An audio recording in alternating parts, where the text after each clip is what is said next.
ಡಿಕೆಶಿ ಅವರ ನೆಟ್ಟು ಬೋಲ್ಟ್ ವಿಚಾರ ಸರಿಯಾಗಿಯೇ ಮಾತನಾಡಿದ್ದಾರೆ. ಆಹ್ವಾನ ಇರುವವರು ಕಾರ್ಯಕ್ರಮಕ್ಕೆ ತೆರಳಬೇಕಿತ್ತು, ಹೋಗದೇ ಇರುವುದು ಸರಿಯಲ್ಲ. ಮುಂದಿನ ಭಾವಿ ಮುಖ್ಯಮಂತ್ರಿಗಳಾದ ಡಿಕೆಶಿ ಅವರು ತಮ್ಮದೇ ಆದ ನಿಲುವಿನಲ್ಲಿ ಮಾತನಾಡಿದ್ದಾರೆ ಎಂದು ಖ್ಯಾತ ನಿರ್ಮಾಪಕ ಹಾಗೂ ರಾಜ್ಯ ಒಕ್ಕಲಿಗರ ಸಂಘದ ಭೂ ಖರೀದಿ ಸಮಿತಿ ಅಧ್ಯಕ್ಷರಾದ ಉಮಾಪತಿ ಶ್ರೀನಿವಾಸ್ ಗೌಡ ತಿಳಿಸಿದ್ದಾರೆ. ಹೊಸಕೋಟೆ ತಾಲೂಕಿನ ಬೇಗೂರು ಗ್ರಾಮದಲ್ಲಿ ನಡೆದ ದೊಡ್ಡಮ್ಮ ತಾಯಿ ಜಾತ್ರಾ ಮಹೋತ್ಸವ ಕಾರ್ಯಕ್ರಮದಲ್ಲಿ ಭಾಗವಹಿಸಿ ಮಾತನಾಡಿದ ಅವರು, ಸಾಧು ಕೋಕಿಲ ಅವರ ಯಾರನ್ನೂ ಮೆಚ್ಚಿಸಲು ಮುಂದಾಗಿಲ್ಲ. ಅವರ ದುಡ್ಡಿನಲ್ಲಿ ಕಾರ್ಯಕ್ರಮ ನಡೆಸಿಲ್ಲ, ಬದಲಿಗೆ ಸರ್ಕಾರದ ದುಡ್ಡಿನಲ್ಲಿ ಕಾರ್ಯಕ್ರಮ ನಡೆಸಿರುವುದು. ಇದನ್ನು ಮುಂದಿನ ದಿನಗಳಲ್ಲಿ ಸರಿಪಡಿಸಿಕೊಂಡು ಹೋಗುತ್ತಾರೆ. ಇನ್ನು ಸಿನಿಮಾ ಜೊತೆಗೆ ರಾಜಕೀಯ ಉದ್ಯಮ ಎರಡರಲ್ಲೂ ತೊಡಗಿಸಿಕೊಂಡು ಹೋಗಬೇಕಾಗಿದೆ. ಇನ್ನು ರಶ್ಮಿಕಾ ಮಂದಣ್ಣ ಹೇಳಿಕೆ ವಿಚಾರ ಅವರವರ ಆಯ್ಕೆ, ಅವರಿಗೆ ಬಿಟ್ಟದ್ದು. ಆದರೆ ತಾವು ಬೆಳೆದು ಬಂದ ದಾರಿ, ಹುಟ್ಟಿದ್ದ ಮಣ್ಣನ್ನು ಯಾವುದೇ ಕಾರಣಕ್ಕೂ ಮರೆಯಬಾರದು ಎಂದು ತಿಳಿಸಿದರು. ಇದೇ ಸಂದರ್ಭದಲ್ಲಿ ಸುತ್ತಮುತ್ತಲಿನ ಹೆಚ್ಚಿನ ಸಂಖ್ಯೆಯ ಭಕ್ತರು ಜಾತ್ರಾ ಮಹೋತ್ಸವ ಕಾರ್ಯಕ್ರಮದಲ್ಲಿ ಆಗಮಿಸಿ ದೀಪದಾರತಿ ಬೆಳಗಿ ದೇವರ ಕೃಪೆಗೆ ಪಾತ್ರರಾದರು. ವರ್ಷಪೂರ್ತಿ ವಿಜೃಂಭಣೆಯಿಂದ ನಡೆಯುವ ಜಾತ್ರಾ ಮಹೋತ್ಸವ ಈ ಬಾರಿ ಸಹ ಗ್ರಾಮಸ್ಥರ ಒಮ್ಮತದಿಂದ ನಡೆದಿದೆ. ಉಮಾಪತಿಯಣ್ಣವರು ಈ ಗ್ರಾಮಕ್ಕೆ ಏನು ಹೊಸ ಪರಿಚಯ ಅಲ್ಲ, ಸುಮಾರು ಅನೇಕ ವರ್ಷಗಳ ಕಾಲ ಪೂಜೆ ಮಾಡ್ಕೊಂಡೇ ಬರ್ತಿದ್ದಾರೆ. ತಾಯಿಯವ್ರ ಅರಕೆ ಇರೋದ್ರಿಂದ ಅದನ್ನ ಮುಗಿಸ್ಕೊಂಡು ಅದನ್ನ ಅದೇ ರೀತಿ ಮುಂದುವರ್ಸ್ಕೊಂಡು ಬರ್ತಿದ್ದಾರೆ. ಅವತ್ತು ಬಂದಿರೋದು ಈ ಗ್ರಾಮಕ್ಕೆ ಬಂದಿರೋದೇನು ಹೊಸತೇನಲ್ಲ.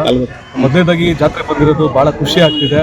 ಒಂದು ಕನ್ನಡ ಚಿತ್ರರಂಗದ ಸ್ಟಾರ್ ನಿರ್ಮಾಪಕರು ಕನ್ನಡ ಚಿತ್ರರಂಗಕ್ಕೆ ಅನೇಕ ಒಳ್ಳೆ ಚಿತ್ರಗಳನ್ನು ಕೊಡುಗೆ ನೀಡಿದ್ದಾರೆ. ಅನ್ನದಾತರು ನಮ್ಮ ಗ್ರಾಮಕ್ಕೆ ಬಂದಿರೋದು ಬಹಳ ಸಂತೋಷ ಆಗ್ತಿದೆ. ಅದೇ ರೀತಿ ನಾವು ತಪ್ಪು ಮಾಡ್ದಲ್ಲಿ ನಮಗೆ ತಿದ್ದಿ ಬುದ್ಧಿ ಹೇಳಿದ್ದಾರೆ, ಒಳ್ಳೇದು ಮಾಡ್ದಲ್ಲಿ ನಮ್ಗೆ ಬೆಂತಟ್ಟಿ ಶಬಾಸ್ಗಿರಿ ಮಾಡಿದ್ದಾರೆ. ಅದಕ್ಕಿಂತ ಒಳ್ಳೆ ಮಾರ್ಗದರ್ಶನ ಸಿಗಲ್ಲ ಸರ್. ಅವ್ರು ಬಂದಿರೋದು ನಿಜಕ್ಕೂ ನಮಗೆ ಒಂದು ಬಹಳ ಖುಷಿಯಾದ ವಿಚಾರ. ಪ್ರತಿ ವರ್ಷ ನಾವು ವಿಜೃಂಭಣೆಯಿಂದ ಅವ್ರನ್ನ ಬರಮಾಡ್ಕೊಡ್ತೀವಿ. ಅದೇ ರೀತಿ ನಮ್ಗೆ ಅವ್ರು ಗೌರವ ಕೊಡ್ತಾರೆ, ಅದೇ ರೀತಿ ನಾವು ಅವ್ರ ಗೌರವ ಕೊಟ್ಕೊಂಡು ಒಂದು ಅಣ್ಣನ ರೀತಿಯಲ್ಲಿ ನಮ್ಗೆ ಎಲ್ಲ ರೀತಿ ಸಹಕಾರ ಕೊಡ್ತಾ ಇದ್ದಾರೆ ಸರ್. ಮುಂದಿನ ದಿನಗಳಲ್ಲಿ ಸರಿ ಸರ್. ಅದೇ ರೀತಿ ರಾಜಕೀಯದಲ್ಲಿ ಕಳೆದ ಬಾರಿ ಒಂದು ಅಲ್ಪ ಸ್ವಲ್ಪ ಹಂತಗಳ ಮತದಿಂದ ಸೋತಿದ್ದಾರೆ. ಆದರೆ ಮುಂದಿನ ಬಾರಿ ಮುನ್ನಳ್ಳಿ ಕ್ಷೇತ್ರದ ಮತದಾರರು ಅವ್ರ ಕೈ ಹಿಡದೇ ಇರುತ್ತೆ ಅಂತ ನಮ್ಗೆಲ್ರಿಗೂ ಭರವಸೆ ಇದೆ.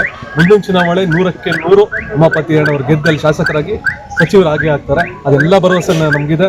ನಮ್ಮ ಗ್ರಾಮದಿಂದ ಅಲ್ಲೋಗಿ ಸಹ ನಾವು ಅವ್ರ ಪರವಾಗಿ ದುಡಿತೀವಿ ಅಂತ ಈ ಸಂದರ್ಭದಲ್ಲಿ ಹೇಳ್ತೀನಿ. ಅವ್ರು ರಾಜಕೀಯ ವಿಚಾರದಲ್ಲಿರ್ಬೋದು, ಉದ್ಯಮ ಕ್ಷೇತ್ರದಲ್ಲಿರ್ಬೋದು, ಚಿತ್ರರಂಗ ಕ್ಷೇತ್ರದಲ್ಲಿರ್ಬೋದು, ಅವ್ರು ಯಾವುದೇ ನಿರ್ಧಾರ ತಗೊಂಡ್ರು ಅವ್ರ ಬೆನ್ನೆಲುಬಾಗಿ ನಾವು ನಿಂತ್ಕೊಂತ ಅಂತ ನಾವು ಎಲ್ಲರ ಮುಖಾಂತರ ನಾವು ಎಲ್ಲರ ಪರವಾಗಿ ನಾನು ಅವ್ರಿಗೆ ಇದು ಮಾಡ್ತಾ ಇದ್ದೀವಿ. ನಿಮ್ಮ ಹೆಸರು ಸರ್? ಬೇಗೂರು. ಅವಾಗ ನಮ್ಮ ಸುಮಾರು ವರ್ಷಗಳಿಂದ ನೆನಪಿಲ್ಲ, 8 ವರ್ಷ ಅಂತೇಳಿ ನಮ್ಮ ಚಿಕ್ಕಪ್ಪ ಅವ್ರಿಗೇನೋ ಹುಷಾರಿಲ್ಲ ಅಂತೇಳಿ ಅವ್ರಿಗೇನೋ ಗಾಳಿ ಸೆಟ್ ಆಗಿ ಒಂದು ಹಂಗೆ ಇಲ್ಲಿ ಅರಕೆ ಕಟ್ಕೊಂಡ್ಮೇಲೆ ಚೆನ್ನಾಗಾದ್ರು ಅಂತೇಳಿ ಆಯಿತು.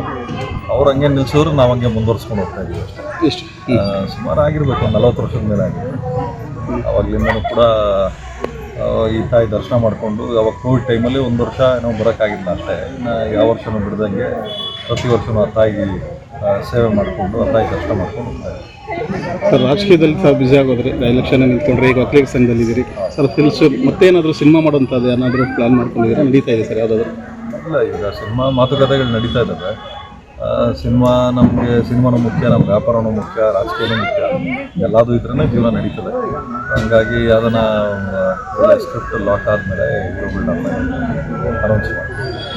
ಸರ್, ರಶ್ಮಿಕಾ ಮಂದಣ್ಣ ಕನ್ನಡದ ಯುವತಿ ಅವರೊಂದು ಕೊಡಿ ಸ್ಟೇಟ್ಮೆಂಟ್ ಈಗ ಆಲ್ರೆಡಿ ವೈರಲ್ ಆಗ್ತಾ ಇದೆ, ಅದ್ರ ಬಗ್ಗೆ ತಾವೇನು ಹೇಳ್ತೀರಿ ಸರ್? ಸರ್, ಅದು ಅವ್ರವ್ರ ಆಯ್ಕೆ ಸರ್. ನಾವು ಯಾರನ್ನೂ ಪ್ರಶ್ನೆ ಮಾಡೋ ಹಕ್ಕಿಲ್ಲ. ಇವಾಗ ನೀವು ಒಂದು ಅರ್ಥ ಮಾಡ್ಕೊಳ್ಳಿ, ತಂದೆ ತಾಯಿ ಬುದ್ಧಿ ಹೇಳೋಕೆ ಹೋದರೆ ಮಕ್ಳಿಗೆ ಕೇಳಲ್ಲ ಅಂದಮೇಲೆ ನಾವು ಯಾರು ಅವ್ರವ್ರ ಜೀವನಕ್ಕೆ ಅವ್ರವ್ರ ಜವಾಬ್ದಾರಿ. ಅವ್ರು ಬೆಳೆದಿರ್ತಾರೆ, ಅವ್ರು ಶ್ರಮ ಹಾಕಿರ್ತಾರೆ. ನಾವು ಯಾರು ಕೇಳೋಕ್ಕೆ? ನಮ್ಮಿಂದ ಏನಾದರೂ ಅವ್ರು ಬೆಳೆದಿದ್ರೆ ನಾವು ಪ್ರಶ್ನೆ ಮಾಡ್ಬೋದು. ನಮ್ಮಿಂದ ಅವ್ರು ಬೆಳೀಲಿಲ್ಲ ಅಂದಮೇಲೆ ಅದು ಅವ್ರವ್ರಿಗೆ ಬಿಟ್ಟಿದ್ದು. ಪ್ರೀತಿ ಅನ್ನೋದು ಅವ್ರ ಮನಸ್ಸಿಂದ ಬರಬೇಕು. ಯಾರು ಭಯ ಬೆಳೆಸಿ ಬಂದು ಕಿಡ್ಕೊಂಡು ನೀನು ಹಿಂಗೆ ಮಾತಾಡಬೇಕು ಅಂತ ಹೇಳೋಕ್ಕಾಗಲ್ಲ. ರೈಟ್ ಆಫ್ ಸ್ಪೀಚ್ ಅಂತಿದೆಯಲ್ಲ, ಸೊ ಅವ್ರವ್ರ ಸ್ವಾತಂತ್ರ್ಯ ಅವ್ರವ್ರಿಗೆ ಇರ್ತದೆ. ಬಟ್ ಯಾವುದೇ ಕಾರಣಕ್ಕೂ ಅವ್ರು ಬೆಳೆದಿದ್ದ ದಾರಿ ಇರ್ಬೋದು, ಮತ್ತು ಹುಟ್ಟಿದ ಮಣ್ಣಿಗೆ ಅವ್ರವ್ರ ಗೌರವ ಸಲ್ಲಿಸ್ಬೇಕಾಗ್ತದೆ. ನಾವು ಯಾರನ್ನೂ ಬಲವಂತವಾಗಿ ಗೌರವ ಕೇಳಬಾರ್ದು. ಯಾಕಂದರೆ ಈ ಮಣ್ಣಿನ ಶಕ್ತಿ ಏನು, ನಮ್ಮ ರಾಜ್ಯದ ಶಕ್ತಿ ಏನು ಅನ್ನೋದು ಎಲ್ಲರಿಗೂ ಗೊತ್ತಿದೆ. ಹಾಗಾಗಿ ಹೊಟ್ಟೆ ಶಿವರವ್ರಿಗೆ ನಮ್ಮ ಮಣ್ಣಿನ ಬೆಲೆ ಅಥವಾ ಋಣ ಇರೋರಿಗೆ, ಕೃತಜ್ಞತೆ ಇರೋರಿಗೆ ನಮ್ಮ ನಾಡಿನ ಬೆಲೆ ಗೊತ್ತಿರ್ತದೆ. ಇಲ್ಲದೇನವ್ರಿಗೆ ಏನು ಮಾಡೋಕ್ಕಾಗ್ತದೆ? ಒಂದಲ್ಲ ಒಂದು ದಿವಸ ಅವ್ರಿಗೆ ಅರ್ಥ ಆಗುವಂಥ ಸಮಯ ಬರ್ತದೆ. ಇರಲಿ, ಅವ್ರವ್ರ ಅಭಿಪ್ರಾಯ ಅವ್ರವ್ರಿಗೆ ಬಿಟ್ಟರು. ಕೊಡವ ಸಮಾಜ ಈಗ ಅವ್ರ ವಿರುದ್ಧವಾಗಿ ಮಾತಾಡ್ತಾ ಇದ್ದಾರೆ ಅಂತ ಒಂದು ಆರೋಪ ಮಾಡಿದ್ದಾರೆ ಸರ್. ಈಗ ಕೊಡವ ಸಮಾಜ ತಮ್ಗೆ ಗೊತ್ತಿದ್ದಂಗಿದೆ, ಕೊಡವ ಸಮಾಜ ಆಗಿರೋದ್ರಿಂದ ಅವರು ಅಧ್ಯಕ್ಷರು, ರಾಷ್ಟ್ರೀಯ ಅಧ್ಯಕ್ಷರು ಧಮಕಿ ಆಗ್ತಿದ್ದಾರೆ, ಹಿಲಿಸಲದಲ್ಲಿ ಮಾಡ್ತಾ ಇದ್ದಾರೆ ಅಂತ ಒಂದು ಆರೋಪ ಮಾಡಿದ್ದಾರೆ. ಸರ್ ಇವಾಗ ಅವ್ರವ್ರ ಸಮುದಾಯಕ್ಕೆ ಅವ್ರವ್ರನ್ನ ಕಾಪಾಡ್ಕೊಳ್ಳೋ ಕರ್ತವ್ಯ ಮತ್ತು ಜವಾಬ್ದಾರಿ ಅವ್ರದ್ದು ಇರ್ತದೆ. ಅವ್ರೇನು ಬೇಕಾದರೂ ಕೇಳ್ಕೊಬೋದು, ಯಾರ ಬೆದರಿಕೆನೂ ಹಾಕಿಲ್ಲ. ಅವ್ರವ್ರ ಒಂದು ಅಭಿಪ್ರಾಯದಂತೆ ಅವರು ಏನು ಸ್ಟೇಟ್ಮೆಂಟ್ಗಳು ಕೊಡ್ತಾರೆ. ಅವ್ರ ಸ್ಟೇಟ್ಮೆಂಟ್ಗಳು ಅವ್ರ ಜವಾಬ್ದಾರಿ ಆಗಿರ್ತಾರೆ. ಇಲ್ಲಿ ಯಾರಿಗಾದರೂ ಸೂಕ್ತ ರಕ್ಷಣೆ ಕೊಡಬೇಕು ಅಂದರೆ ಯಾರನ್ನ ದೇಶ ಕಾಯೋರಿಗೆ ಅಥವಾ ನಮ್ಮ ನಾಡಿಗೋಸ್ಕರ ಯಾರು ದುಡಿತಾ ಇದ್ದಾರೆ ಅಂಥವ್ರಿಗೆ ರಕ್ಷಣೆ ಕೊಡ್ಬೋದು. ಈ ಸಂಪಾದನೆ ಮಾಡಿಕೊಂಡು ಬೇರೆ ರಾಜ್ಯಕ್ಕೆ ಹೋಗಿ ನಮ್ಮ ರಾಜ್ಯನ ಏಳ್ಗಣಿ ಅವ್ರಿಗೆ ನಾವೇ ಯಾಕೆ ಸೂಕ್ತ ರಕ್ಷಣೆ ಕೊಡಬೇಕಾಗ್ತದೆ? ಯಾರು ಏನು ಬೆದರಿಕೆ ಹಾಕುವಂಥ ಸ್ಟೇಟ್ಮೆಂಟ್ಗಳು ನಾನು ಯಾವುದೂ ನೋಡಲಿಲ್ಲ. ಅವೆಲ್ಲ ಸುಳ್ಳು ಅಷ್ಟೇ, ಅಟೆನ್ಷನ್ ಸೀಕಿಂಗ್ ಅಂತಾರಲ್ಲ ಅಷ್ಟೇ. ಟು ಬಾಟ್ ವಿಚಾರವಾಗಿ ಏನಾದರೂ ಡಿ ಕೆ ಶಿವಕುಮಾರ್ ಮಾತಾಡ್ತಕ್ಕಂಥದ್ದು ತಮಗೆ ಗೊತ್ತಿರ್ತಕ್ಕಂಥದ್ದು ಅದ್ರ ಬಗ್ಗೆ ಪ್ರತಿಕ್ರಿಯೆ ಸರ್? ಅವ್ರೇನು ಕರೆಕ್ಟಾಗಿ ಮಾತಾಡಿದ್ದಾರೆ ಸರ್, ಅವ್ರೇನು ತಪ್ಪು ಮಾತಾಡಿಲ್ಲ.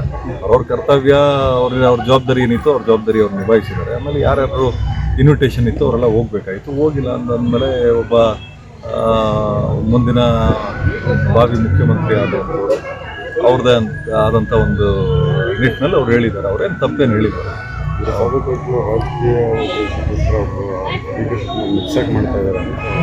ಸರ್. ಸಾಧಕ್ ವಕೀಲ ಅವ್ರ ಮನೆ ದುಡ್ಡು ತೊಗೊಂಬಂದು ಹಾಕಿದ್ರೆ ಮಿಕ್ಸಾಕ್ ಮಾಡ್ತಾರೆ ಅಂತ. ರಾಜ್ಯ ಸರ್ಕಾರದ ದುಡ್ಡು ಅಂದರೆ ಯಾರ್ದು, ನಮ್ಮದು ನಿಮ್ಮದು ದುಡ್ಡು ಅದು. ಸಾಧಕ್ ವಕೀಲ ಅವ್ರದ್ದು ಹೆಂಗೆ ಆಗ್ತದೆ? ನಿಮ್ಮ ದುಡ್ಡು ಅದು, ಸರ್ಕಾರದ ದುಡ್ಡು ಅದು. ಯಾರು ಯಾವ ಇದಕ್ಕೆ ಡಿಪಾರ್ಟ್ಮೆಂಟ್ಗೆ ಅಥವಾ ಯಾವ ವರ್ಗಕ್ಕೆ ಅದು ಮೀಸಲಿಡಬೇಕಾಗಿತ್ತು ಇಟ್ಟಿದ್ರು ಮಾಡಿದ್ದಾರೆ.